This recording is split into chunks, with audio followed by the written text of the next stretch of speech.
పెళ్ళైనా పండగైనా వేడుక ఏదైనా పట్టు చీరల ప్రత్యేక వేదిక వారాహి సిల్క్స్.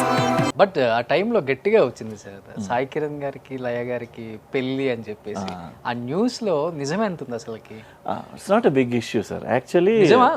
లవ్ అయితే ఉందా? లవ్ గివ్ ఏం కాదు, ఓకే చేద్దాం మ్యారేజ్ చేసుకుంటే బాగుంటుంది, చూడడానికి మంచి జంటలాగా ఉన్నాం కదా అని అనుకున్నాము. ఓకే బట్ ఇద్దరు అనుకున్నారు, పేరెంట్స్ అనుకున్నారు, వాళ్ళ parents they look good on screen, పక్కన పక్కన బాగున్నారు అది ఇది అనుకున్నారు. బట్ ఇట్ డింట్ సెట్, జాతకాలు అవి వర్కౌట్ అవ్వలేదు. అంతే, దే టుక్ ఇట్ ఈజీ.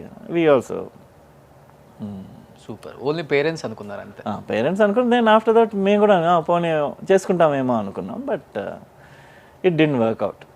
లేదు అంటే సరే ఓకే అని వి డ్రాప్ ఇట్ అంతే. సూపర్. ఆ తర్వాత టచ్ లో ఉన్నారా లేకపోతే నార్మల్ ఫ్రెండ్స్ చాలాసార్లు. దాని తర్వాత ఏంటది ఈటీవీ వాళ్ళది ఇంద్రజీత్ అని ఒక షో కూడా చేసాం. ఒక సినిమా, చిన్న సినిమా అనమాట, ఈటీవీలో చిన్న సినిమాలోనే వచ్చేవి. రావణాసుడు కొడుకు క్యారెక్టర్ నేను. సో దాంట్లో we acted together after that. దాని తర్వాత ఎంత బాగుందో అని సినిమా చేసాం మళ్ళీ తమ్మారెడ్డి భరద్వాజ్ గారితో. We are friends after that. అనవసరం ఊరికనే ఏదైనా కిచి రాస్తే అప్పట్లో మ్యాగజైన్స్ సేల్ అయ్యేవి, ఇప్పుడు వ్యూస్ ఎక్కువ వస్తాయి అంతే. బట్ గ్రేట్ సార్, అంటే మీరు చెప్పే దాంట్లో కూడా చాలా పాజిటివ్. అనుకున్నారు పేరెంట్స్, సెట్ అవ్వలేదు అంతే. It's great. జాతకాలు నేను చాలా గట్టిగా నమ్ముతాను సార్. పేరెంట్స్ నమ్ముతారు, నేను ఇంకా గట్టిగా నేను నేర్చుకుని నమ్ముతా. I learnt it. అంటే ఇదంటే బుల్షిట్ ఏమో అనుకునేవాడిని ఒకప్పుడు జాతకాలు అనేది. But I learnt it. అసలు ఏంటి ఇది, కథ ఏంటి, ఈ ప్లానెట్ ఏంటి, ఈ ప్లానెట్ ఏం చేస్తుంది. So now I believe astrology. Moreover మీరు ఎక్కువ స్పిరిచువల్ పర్సన్ కదా, శివుడిని ఎక్కువ నమ్ముతారా? అవును సార్, బాగానే చూసాను. అవును సార్, శివభక్తులు ఎక్కువ పవర్ ఆయన పడిద్దా మీ మీద? నమ్ముతారా గట్టిగా? Yes sir, he is my godfather. ఇండస్ట్రీలో ఎవరు గాడ్ ఫాదర్ అని అడిగితే శివుడే. ఓకే. సోమ సూర్య అగ్ని లోచనుడు, శ్వేత వృషభ వాహనుడు, శూలపాణి భుజంగ భూషణుడు, త్రిపుర నాశ రక్షకుడు శివుడు. Oh my god, super. నేను ఇంకా ఇలా అనగానే బాలయ్య బాబు అన్నాను. ఇక్కడ కూడా I have a huge tattoo. Sure, I will send you the picture, పంపిస్తాను. ఓకే. నాన్నగారు పూజిస్తారా ఫస్ట్ నుంచి, లేకపోతే మీకు ఓన్గా? లేదు సార్, మాకు అంటే మామూలుగా వెంకటేశ్వర స్వామికి పూజ చేస్తాం, మా కులదైవం. బట్ మా మదర్ నాకు మెడిటేషన్ నేర్పించారు అనమాట, ఎలా చేయాలి. మదర్ మెడిటేట్ చేస్తారు ఇప్పుడు కూడా. సో మెడిటేషన్ అంటే ఊరికనే కూర్చునేవాడిని, అలా కూర్చొని బోర్ కొట్టేది. ఊరికనే ఇలా కూర్చుని ఏం చేయాలి అని అంటే మదర్ పోనీ ఒక పని చేయి, ఓం నమ శివాయ అని చెయ్యి. ఓకే. చేస్తే నీకు శివుడు తొందరగా పలుకుతాడు అని చెప్పింది. అవునా, శివుడు పలుకుతాడా అనుకుని I was 8-9 years old that time. అప్పటి నుంచి చేసేవాడిని డైలీ కూర్చుని ఓం నమ శివాయ, ఓం నమ శివాయ. అలా చేసే ఒక 7th class 8th classలో ఏమైందో one fine day I had a dream అనమాట. అది ఒక మేడ మీద ఉన్నట్టు, మేడ మీద ఏదో రాళ్ల చప్పుడు, డామ్ డూమ్ అని రాళ్ళు కొట్టుకుంటున్నట్టు చప్పుడు. చూస్తే అక్కడ ఆకాశం అంతా ఒక పులి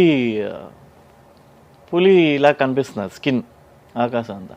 సో డ్రీమ్లో భయపడుతున్నాం అనమాట. అమ్మో పెద్ద పులి వచ్చేస్తుంది, పారిపోవాలి. ఎందుకంటే ఇక్కడ నుంచి ఇక్కడి వరకు ఆకాశం అంతా పులిలాగే ఉంది. ఓకే. చాలా పెద్ద నిద్రలో కళ.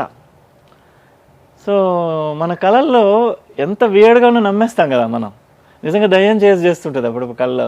నువ్వు నిజంగా దయ్యం చేస్తే మనం భయపడతాం కళ్ళలో కదా. సో డ్రీమ్లో నేను భయపడుతున్నాను. సో భయపడి అమ్మో పారిపోవాలి అనుకుంటే ఆ రాళ్ళ చప్పుడు అది ఇది అంటే పైకి చూస్తే పెద్ద రుద్రాక్షలు వేలాడుతున్నాయి అన్నమాట. ఒకదానికొకటి కొట్టుకుని ఆ రాళ్ళ చప్పుడు వస్తున్నాయి. సో చూస్తే ఆ మబ్బులు అలా విడిపోయి ఇలా త్రిశూలం పట్టుకుని అంత పెద్ద శివుడు నిలిచినట్టు డ్రీమ్ వచ్చింది అనమాట. నేను అది చూసి బడబడ నీళ్ళు కారిపోతున్నాయి, ఏడుస్తున్నాను. అమ్మా నిజంగా పలికేశాడే, మా మదర్ చెప్పినట్టు, అమ్మ చెప్పినట్టు పలికేసావా నువ్వు అంటే ఇలా నా వైపు చూసి చిన్న స్మైల్ ఇచ్చి మళ్ళీ ఇలా చూసి నా మించి అలా దాటుకుని వెళ్ళిపోయి వెనక్కి చూస్తే లేడు. అది దట్ వాజ్ మై డ్రీమ్. అప్పుడు నాకు ఒక రియలైజేషన్ వచ్చింది. అంటే మైండ్ వేరే విధంగా థింక్ చేయడం మొదలుపెట్టింది స్పిరిచువాలిటీలో. సో అదే కొంతమంది అంటారు enlightenment is not a gift, it's a disease అది. ఎందుకంటే మీకు మామూలు నిజం ప్రపంచం ఒకలా కనిపిస్తుంది, సెకండ్ సైడ్ ఇంకో గేమ్ కనిపిస్తుంటుంది అనమాట. సో అంటే ఆ శివుడి మీద అంత ప్రేమ భక్తి అన్నీ ఉండబట్టే శివుడికి ఇష్టమైంది ఏముంటుంది మెడలో? పాము. ఎక్కువ మీరు పాములను పట్టుకోవటం, బాగా ఒక 3,000-4,000 పాములు అయిపోయిన తర్వాత వాటిని తీసుకెళ్లి శ్రీశైలం అడవుల్లో కూడా వదిలేస్తుంటారు, వానపాములాగా ఇలా నూడిల్స్, మ్యాగీ నూడిల్స్ లాగా. నిజమా సార్ ఇదంతా? అవును సార్, అవును సార్. ఇది ఎక్కడి నుంచి వచ్చింది అసలుకి? నేను స్కూల్ నుంచి రిటర్న్ వస్తుంటే ఒకరోజు ఒక పావును చంపుతున్నారు రోడ్డు మీద, మెయిన్ రోడ్ మీద మధ్యలో ఉంది అది. గుంపు కూడి ఉన్నారు, కర్రలు పట్టుకుని ఉన్నారు అందరూ. త్రాచుపాము ఇంత హైట్ ఉంది, పెద్ద త్రాచుపాము. ఓకే. అది ఒక్కరితే వీళ్ళందరినీ మేనేజ్ చేసేది. బుస్ అంటే వెనక్కి పరిగెడుతున్నారు. బుస్ వీళ్ళు నేను దగ్గరికి వెళ్ళిపోయి ప్లీజ్ చంపొద్దు దీన్ని, నేను తమిళ్లో చెప్పాను, అడికాదింగ ప్లీజ్ సావడికాదింగ సార్ ప్లీజ్ అంటే పోయి కాపాతుడా అన్నారు. అంటే సరే అని కాపాడడానికి వెళ్ళాను, దగ్గరికి వెళ్తే అది మీదకి వచ్చేస్తుంది సరే. ఓకే.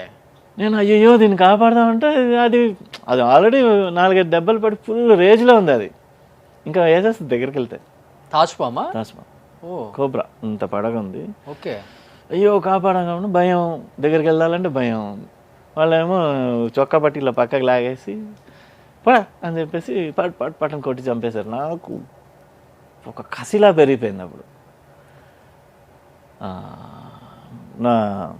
నాగుల చవితి ఇప్పుడు పూజ చేస్తాము, నెక్స్ట్ డే కనిపిస్తే చంపేస్తావా?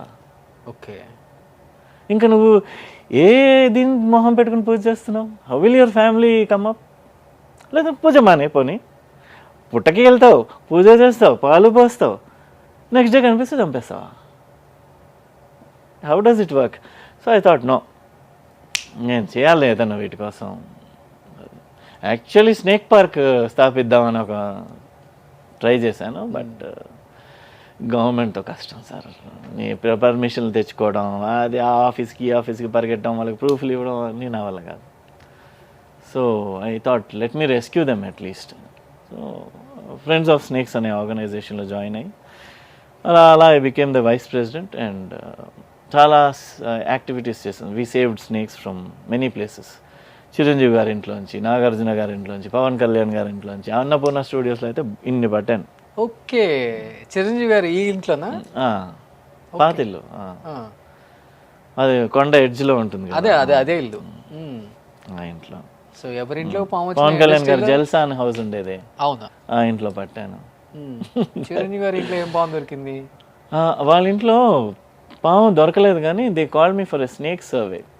స్నేక్స్ ఎక్కువ వచ్చేస్తున్నాయి, సడన్గా వచ్చి స్విమ్మింగ్ పూల్లో పడిపోతున్నాయి, అది ఇది ఎలా దీనికి సొల్యూషన్ అంటే సొల్యూషన్ ఇవ్వడానికి వెళ్ళాను.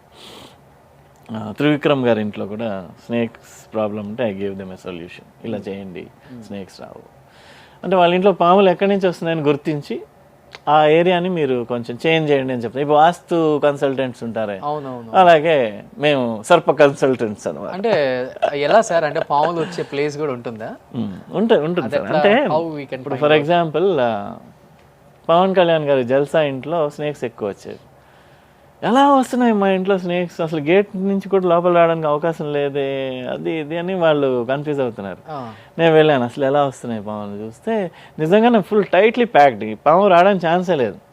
కానీ ఆ ఇంటి వెనకాల చూస్తే ఒక గార్డెన్ లాగా ఉంటుంది, గార్డెన్ లాగా ఉండి గోడ మీద ఫుల్ క్రీపర్స్ చెట్లు, పక్క ఇంటి ప్లాట్ పైన ఉంటుంది, పక్కింటి ప్లాట్ హైట్లో ఉంటుంది, వీళ్ళ ప్లాట్ డౌన్లో ఉంటుంది. ఆ ప్లాట్ బేస్మెంట్ అంతా వీళ్ళ గోడ అనమాట. ఓకే. ఆ గోడ చూడడానికి అందంగా కనిపించట్లేదని వీళ్ళు ఒక క్రీపర్ వదిలేశారు దాని మీద. సో అది బ్యూటిఫుల్గా క్రీపర్ పాకిపోయింది. సో ఈ క్రీపర్ వల్ల ఏమవుతుందంటే అక్కడ ఉన్న పాములన్నీ దీనిలో దిగిపోతున్నాయి మంచిగా.